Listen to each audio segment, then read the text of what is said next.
And we are live. It is always that awkward moment of pressing go live and actually being live. So I'm waiting to say this, and now I've kind of even lost some of the energy. But I would love to welcome everybody to another House of Bricks live event on LinkedIn. As you know, we've featured some amazing guests, pro athletes, top CEOs, but we're not about profile envy in the House of Bricks, because I believe that everyone has a story to tell that can inspire the right person at the right time.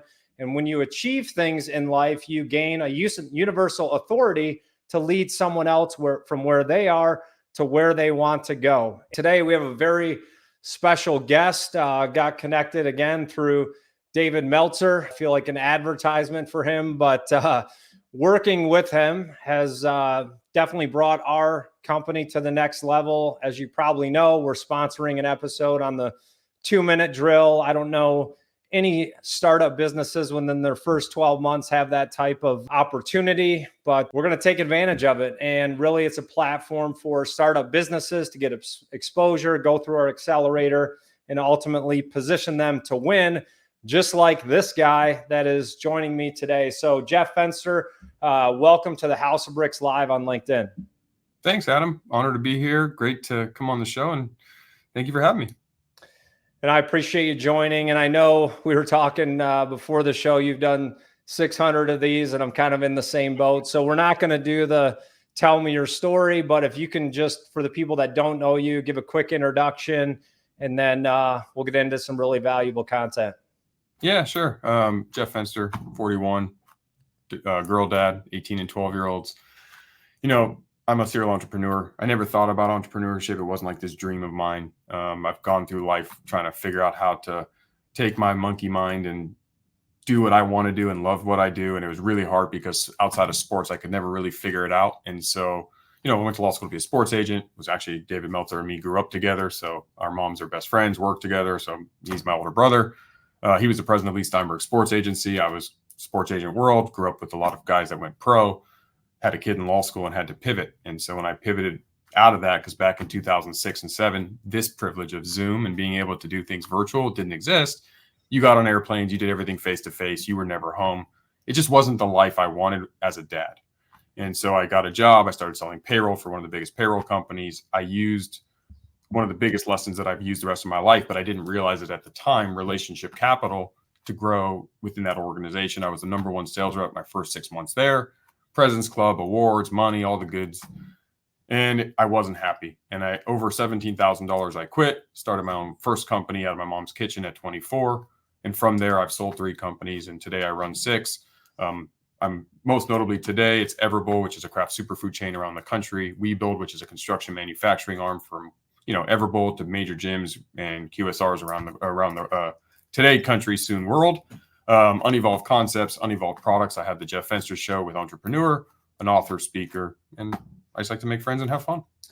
Well, you said probably the most important thing that we're going to cover here today, which is relationship capital. So yep. I'm definitely not a very smart guy. I did average in high school.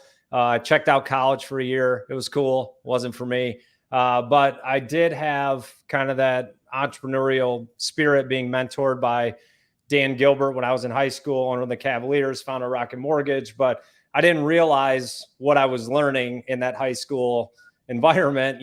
Rock Financial at the time, now Rocket Mortgage, there were maybe 70 or 80 people in there, but being in that environment just set me up for success in life. And so you mentioned relationship capital. Can you define like how you put value to that? Yeah, of course. And I mean, this is not a plug because I don't make really any money, but I did write a book on this called Relationship Bank Account. And I have a course with LinkedIn. So since we're on that platform, LinkedIn Learning hired me to do a course on this. The whole purpose behind it is to understand that, as icky as it sounds, it's very similar to a bank account. You think about your checking account, you either have money in there and you're wealthy, you have no money in there, you're broke, you have negative, you owe money and you've overdrafted, and now you're in debt.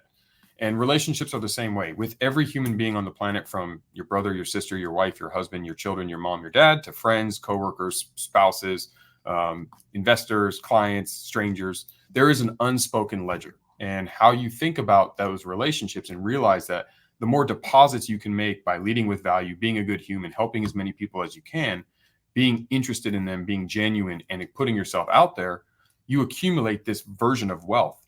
And while you can't go to Starbucks and buy a coffee with it, I can pick up the phone and call David Meltzer right now, and he can introduce me to somebody who can add millions of dollars to my business.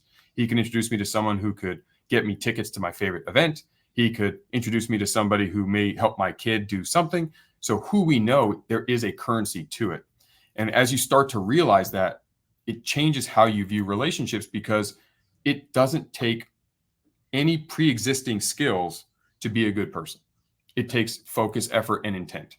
And so relationship capital is that unspoken currency you have. And if you're wealthy in relationships, you can open so many doors. And it has allowed me to enter new industries with zero experience and immediately rise to the top. Starting a digital marketing agency and partner with Neil Patel, one of the world's best digital marketers, allowed me to instantly create an 8-figure business within 6 weeks. Right. I knew nothing about computers. Yeah. Now that's relationship capital. And so when you realize what it is and how you use it, you start to understand it is the most important asset you have. Who you know, because people do business with people. People do life with people. People help people. So if you don't know the right people, you are always going to be working harder. You are always running into the wind. You are always taking the stairs, and you're getting frustrated when you watch other people have an elevator and a hand up when you are more qualified, more experienced, and have paid your dues, but yet they're getting there first because of who they know. And so our audience, it's filled with entrepreneurs, CEOs, and just people trying to succeed in life, following our mission, right? Living life brick by brick. You can use every experience, good or bad, as a competitive advantage. And we learn the most from our failures and mistakes. Success in life, Steve Jobs says, is a horrible teacher. So the more you win, really, the less you're learning. And as an entrepreneur, you spend 80% of your time failing. You know what you're signing up for. 9 out of 10 startups fail. Entrepreneurs would never classify themselves as this, but depression is a real thing because it's lonely at the top. Who do you go to when you can't make payroll on Friday, or you're struggling to get sales? Whatever it is, it's very lonely place, and it is okay to be independent, but you don't have to be alone. And so you mentioned David Meltzer. Things that we teach, right, is if you want to 10x your life, everyone says this on social media, the real key is the threefold, type relationships. Be mentored by someone else, find a peer that you can climb the mountain with. And this is where I see most people miss out, is actually mentoring someone else. So no matter where you are in life, there's someone, and I don't want to say beneath you, but someone that wants to get to where you are. Can you bring them with you? And you don't have to have sold a company. You don't have to be a millionaire. You can help the guy at the local gas station, go to the next level. So one of the things that I have a challenge with the relationship capital, even with me, is how do we come across as authentic, right? So if you have that mindset, like, I want to build relationship capital, let me meet this guy, that guy. Is there any basic tips you can give people on how to build that capital and still remain authentic? Yeah. I mean, I think it's part of the question that you asked is kind of where the problem lies for most people. I want to build a relationship with Dan Gilbert because he's Dan Gilbert, and I want something from Dan Gilbert. That's not authentic by itself. Right. You should want to have the relationship with every single person you come in contact with. It doesn't mean you're going to go grab a drink and go to the movies and go out to dinner with them. But if you lead your life and you become the person that is interested in everybody, is genuine, leads with value, asks questions, makes everybody feel good when you're around them, the Dan Gilberts fall in line like everybody else, and you accumulate those kinds of humans. I'm able to quickly build relationships with very prominent names that everyone knows, from the Shaqs and Drew Breeses to Gary V's, etc. And these are my friends because I don't focus on them. I do this for everybody. Mm-hmm. And when you start to do that for everybody, you become that person that attracts humans, that you become the relationship capital individual because you're more interested in all of them and you find ways to lead with value. So when I go to an event or I go out to dinner, I make eye contact with the waiter or waitress. I ask them and compliment them. I try to get them to have some interaction with me that makes them feel good. Are they going to help me in business? Probably not. But does it matter? And the problem for most people is it's not authentic because they don't care about the waiter or waitress because they pre-qualified them as someone who isn't going to help them. And they only want to try to help or meet people who they perceive are going to help them. But that's just not how the real world works. And so you're never going to be able to build those relationships. And it's clear when you get to the individuals that you really aspire to be around, they're going to realize that you're not authentic because you're not. You're there for a purpose, a selfish, how is this person going to help me versus how can I help them? And that whole mind shift switch is the entire change. And all of a sudden, luck comes your way, all the relationships come your way, and you never know who that person's brother, sister, aunt, cousin, friend is and how they can completely change your world. And that is like the biggest difference, especially if you're an entrepreneur, that you can do this today. It's fishing. You go out fishing in a boat, you're deep sea fishing, you throw a rod and reel in the water and you're waiting with one. And that's what you're doing. But you could put 40 in the water every single day and increase your luck that a fish swimming by happens to bite that hook. And one of the greatest examples of that I learned early was my payroll business when I had my very first company at 25 years old. Father, had a young daughter, was very tight, barely surviving in my business, but I was in the grocery store. And every weekend where I lived, I went to the grocery store and I would make casual conversation with the checkout clerk. Most people put their head down, they're on their phone, thank you so much, and leave. Yeah. But I at least knew that she had dogs and went to Dog Beach. She knew that I had a payroll business and a little daughter, and we would have a 30-second interaction. Oh, did you go to the beach this weekend? What's your plans? Blah, blah, blah. How's your kid? Very simple. 18 months, 18 months of living there, 18 months of doing this. She one day says to me, you have a payroll business. My brother's having a payroll issue. Can I give him your number and would you be willing to help him? So I said, yes. Now, I know nothing. I don't know if he's an individual who has no money and I'm just going to do a favor. I know nothing.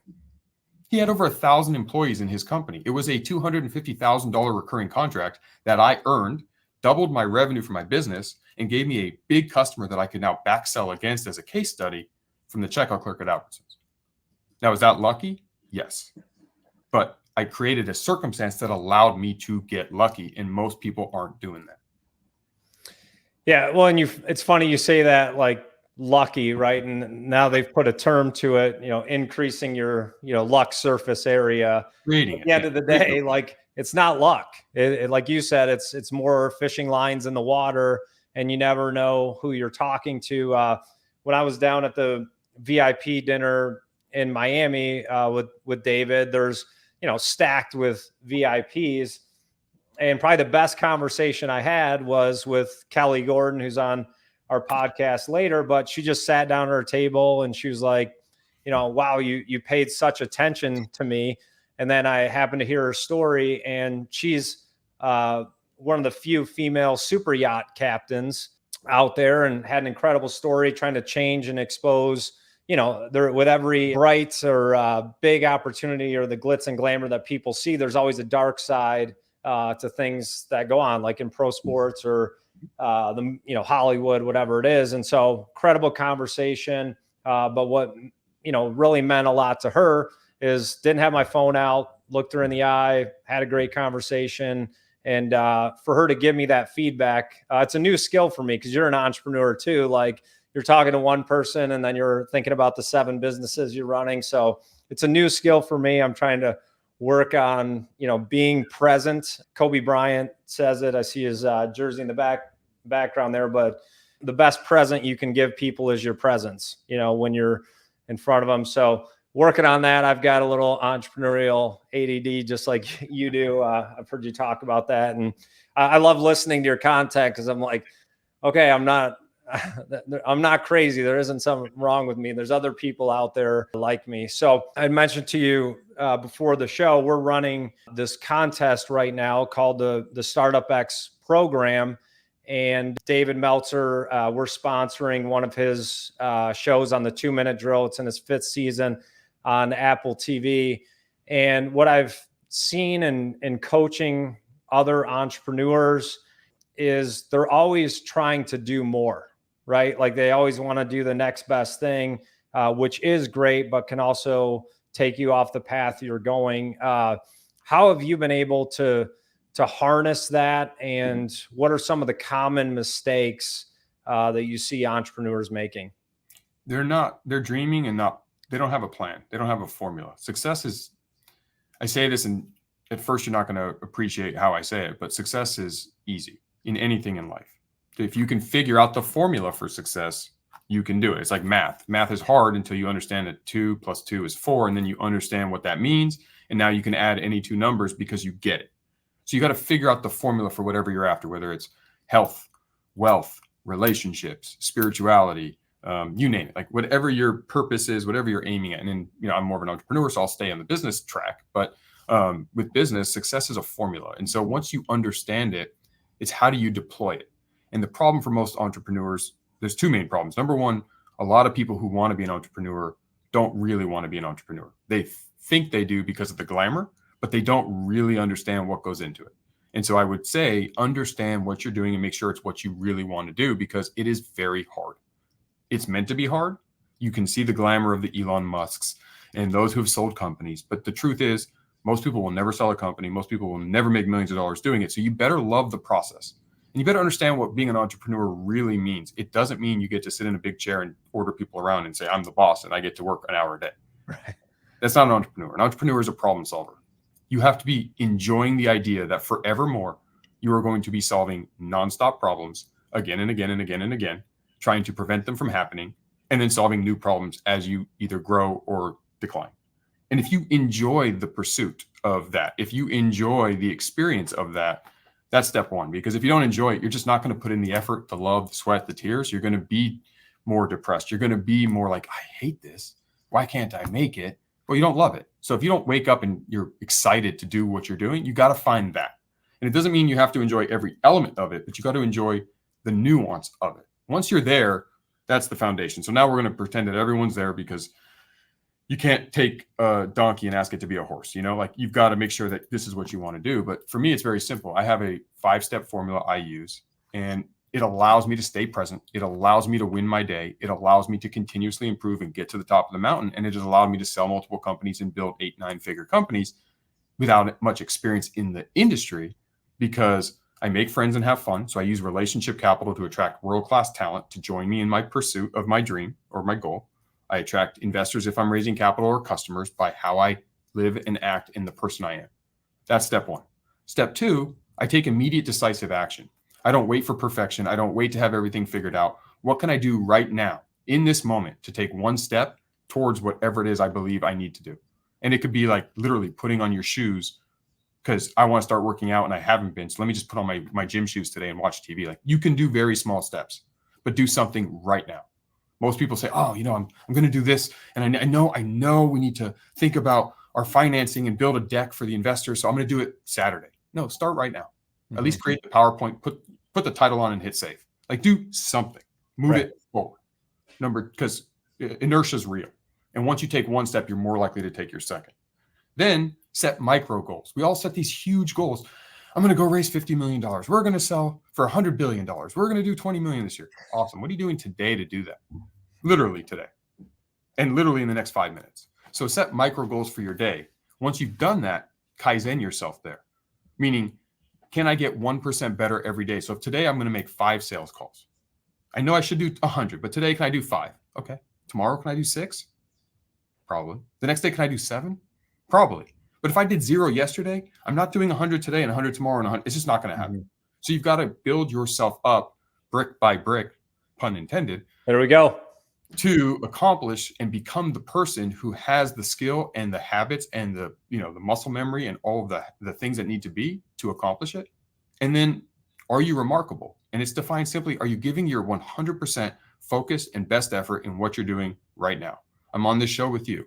Am I thinking about my kids and what I'm doing for the 4th of July and the 150 emails in my inbox and what I'm going to do next? Or am I engaged with you, giving you my best, regardless if it's good or bad? And that's all I can do today. So if every day I give my absolute best at brushing my teeth when I brush my teeth, in my meetings, on my sales calls when I'm on my sales calls, dealing with investors when I'm dealing with them, on my shows, everything I do, and I give 100% of myself based on win stacking and my micro goals that I've defined and taking immediate action on the things I need to do, then doing that over and over and over again, at the end, brick by brick, you've built this empire, you've created your success, and you don't have time to worry about where you're not going, why you don't have this, because you're winning every single day. I'm setting a goal. Like on my goal with you on the show is, can I impact and help one potential entrepreneur? I don't know if I'm going to, but that's my goal. It's not to help every single person listening. Now that'd be wonderful. That's like, the top of the Sunday. But my simple goal is, can I help one person improve their chance at success? That's an obtainable goal. And I'm going to feel good if I do my best that I'm going to accomplish that. And I hope if this does help you, that you let me know so now I can validate that. But that's my goal. And so it's a realistic goal. And if I do that every day, compound interest is going to happen. I'm going to end up helping more, and it's going to be great. And then lastly, and most importantly, be change ready, because so many entrepreneurs get so stuck in, this is how I do it. I'm uncomfortable of change. I'm not going to pivot. You need to be change ready. You need to be willing to rebuild your business, repivot your focus, adapt and alter what you're doing based on macro and micro events. And when you do that and it's scary, this is what you do. You take immediate decisive action. You set micro goals, and you be remarkable at it. And it's just a matter of if, or when, not if, you are successful and you become very good at whatever it is you're doing. Well, if the one entrepreneurs you're helping today is me, I hope I'll just kick everyone else off and we'll have a Zoom coaching call here. So listen, no matter how much you hear these things, we have to hear them repetitively, because our mind at times is our own worst enemy. And so when you're setting these goals for yourself and following this plan, do you have, and you've accomplished a ton of success. I know you don't want to hear that or need to, but listen, you've done what 99.9% of the world will never do, which is starting and selling multiple businesses. Do you still seek mentorship? Do you have mentors that help you and hold you accountable? Always. And it's not because I need them to teach me how to be an entrepreneur or teach me the things I don't need to know or even hold me accountable, because I take extreme ownership in my own accountability.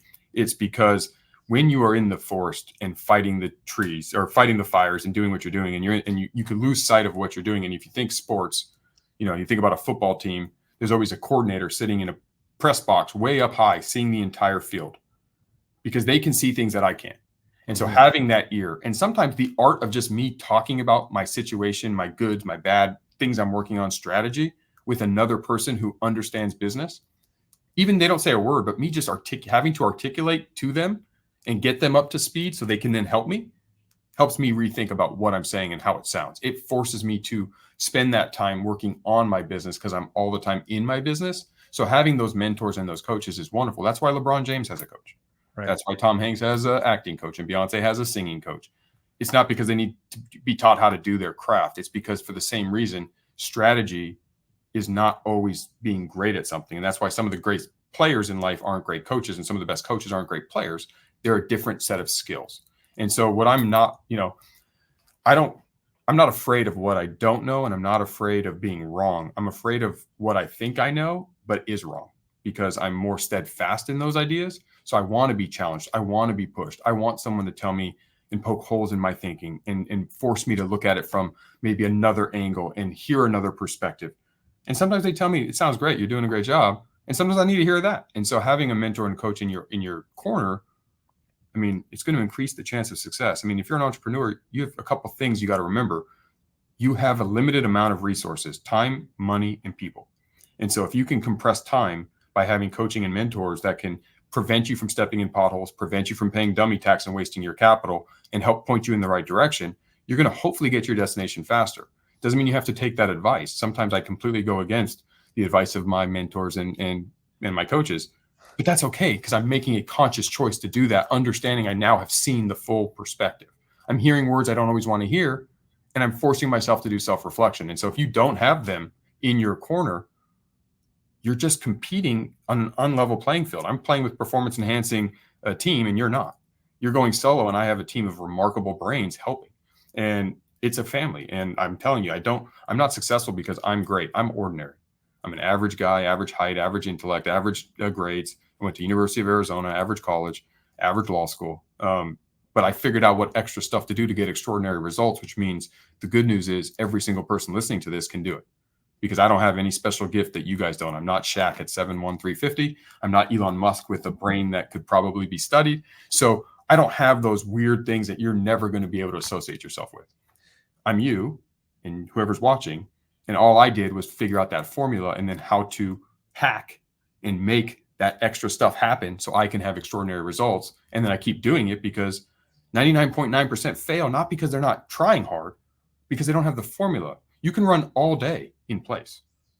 And most entrepreneurs confuse productivity and activity. They spend 15 hours a day being active and they're not being productive.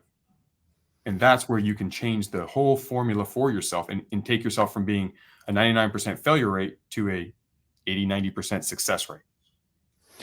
So I'm going to ask you a question, and because and first of all, again, just really good content. If you're an entrepreneur out there listening, I'm taking notes here, even though I've listened to Jeff before, a lot of the same people he does, but we all need constant reminders of these containers, the goals, how to succeed. And they're not complex. They're really simple things. But oftentimes the most complex thing is to do what is simple.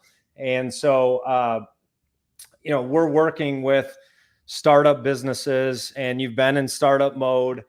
Some of them are in a position where, oh, Adam, I can't spend the money for coaching, or I've got to put money here. Can you help me for free? And I've done this, many, many times over the years. And my position is, if someone doesn't have some investment in what they're doing, like, they just don't value it. And in fact, like, the most expensive things in life are actually what you get for free, because you don't go through the process of what it takes to take ownership of that. So any advice for the entrepreneurs out there that are struggling, bootstrapping? Like, is it worth joining a community? Is it worth having a coach? When do you make that decision? Yeah, as soon as humanly possible. I mean, I think that your limited resources, if you don't have any money for coaching, I would question whether or not you are really in a business yet, because you are spending money in areas that aren't going to help you. And what if that coach, and it's up to you to pick the right one, but what if that coach could instantly get you a return? I mean, a coach should be an ROI positive thing. It's like hiring a good salesperson or having good marketing. Those aren't cost centers. And if you're looking at them as a cost center, you're already not understanding the power. So yes, if you have a coach that costs you blank a month and you don't get a positive ROI into your business for it, you hired the wrong coach. Right. That's possible.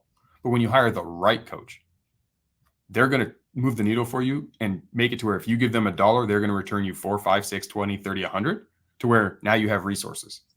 So you've got to remember, like, are you just cutting down your ladder to give yourself firewood because you're cold and you're in a hole and now you don't have a ladder?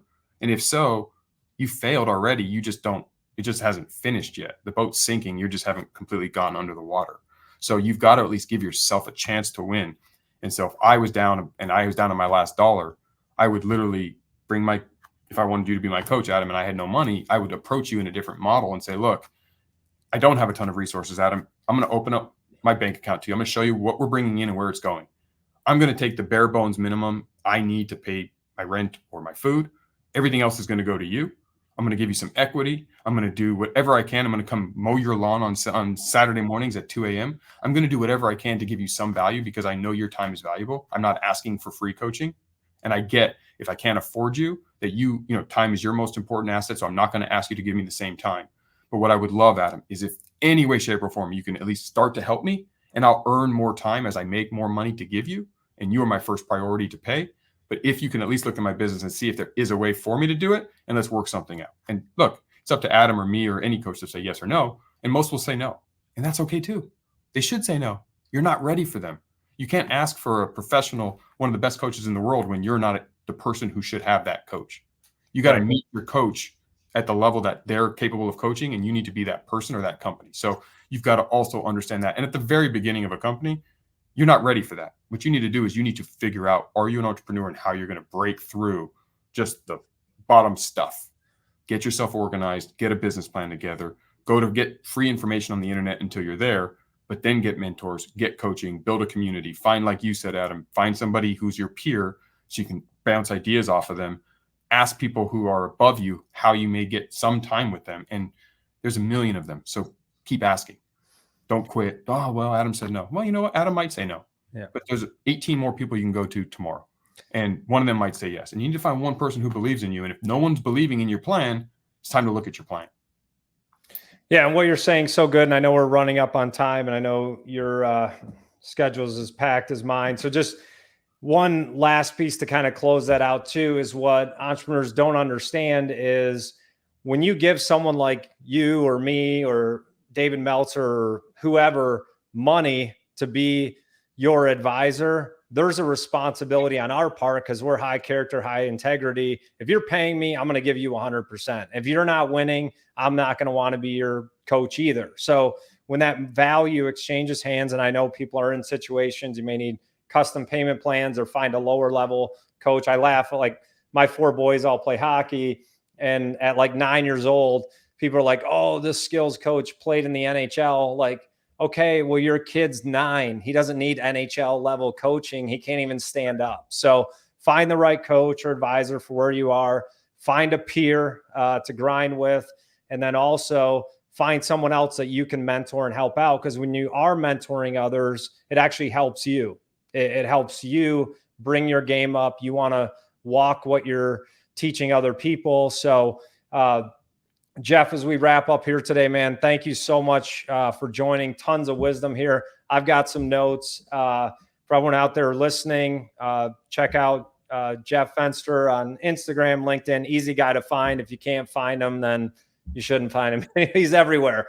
And I'm going to check out that book you talked about as well. So as we wrap up here today, if you're an entrepreneur, you need to jump into our Startup X program. It really is a once in a lifetime opportunity to go through this and then have the opportunity to be on the 2-minute drill. It's aired on Apple TV.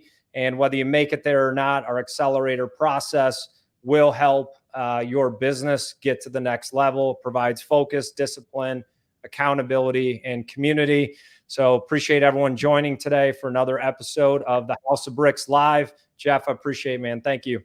Thank you. And I'll just add, whether you get on the show or not, the process of going through the process is how you win. People are always worried about destinations. Become the person in the company that can earn it. So you're going to go through the process and you're going to learn something, even if you're not selected. So right now, all of you take immediate action and go to the houseofbricks.io Startup X, because the process of applying is actually what you need. And it's the goal. And those who get on, fantastic. You may not get on this year, but it'll get you ready for the next time and the next opportunity. So you're more primed, because luck is when preparation meets opportunity. So you got to be prepared, and that's how you get prepared. Nothing I can add to that. So appreciate it, Jeff. Thank you. Thank you for having me. See you.